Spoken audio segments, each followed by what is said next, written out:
നമസ്കാരം, ടാരോ നാദത്തിലേക്ക് എല്ലാവർക്കും സ്വാഗതം. ഇന്നത്തെ റീഡിംഗ് മാർച്ച് മാസത്തെ ഒരു എനർജിയാണ് നമ്മൾ നോക്കുന്നത്. ഈ മാസം നിങ്ങളിൽ നിന്ന് എന്താണ് വിട്ടുപോകുന്നതെന്നും അതുപോലെ എന്താണ് നിങ്ങളിലേക്ക് വരുന്നതെന്നും നമുക്ക് ഈ റീഡിങ്ങിലൂടെ നോക്കാം.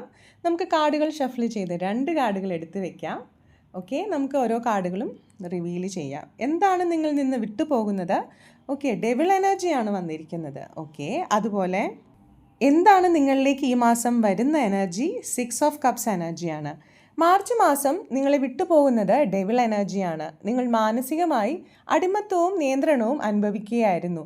ഇത് ചിലപ്പോൾ ഒരു വ്യക്തിയോ അല്ലെങ്കിൽ നിങ്ങളുടെ തൊഴിൽ സാഹചര്യമോ ആവാം. ഇത് നിങ്ങളെ മുന്നോട്ട് പോകാൻ അനുവദിക്കാതെ പിടിച്ചു നിർത്തുകയായിരുന്നു. ചില പഴയ ബന്ധത്തിൻ്റെ ഓർമ്മകൾ നിങ്ങളെ വിടാതെ പിന്തുടരുകയാണ്. ഇപ്പോൾ ആ ബന്ധനങ്ങൾ പൊട്ടുകയാണ്. നിങ്ങളുടെ മനസ്സമാധാനമാണ് പ്രധാനം എന്ന് നിങ്ങൾ തിരിച്ചറിയുന്നു. ഇതൊരു കാർമിക് റിലീസാണ്. നിങ്ങളുടെ ശക്തി തിരികെ പിടിക്കുന്ന ഒരു സമയം. ഇനി ഈ മാർച്ച് മാസം നിങ്ങളിലേക്ക് വരുന്നത് 6 ഓഫ് കപ്സ് എനർജിയാണ്.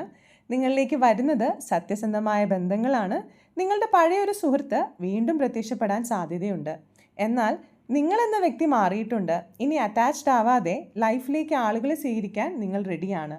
ക്ലാരിറ്റിയോടും മെച്യൂരിറ്റിയോടും കൂടെ നിങ്ങൾ ബന്ധങ്ങളെ മുന്നോട്ട് കൊണ്ടുപോകും. നിങ്ങളുടെ ഹൃദയം വേദനയിലൂടെയല്ല, സ്നേഹത്തിലൂടെ കാര്യങ്ങൾ മനസ്സിലാക്കാനും ആളുകളെ തിരഞ്ഞെടുക്കാനും തയ്യാറാവും.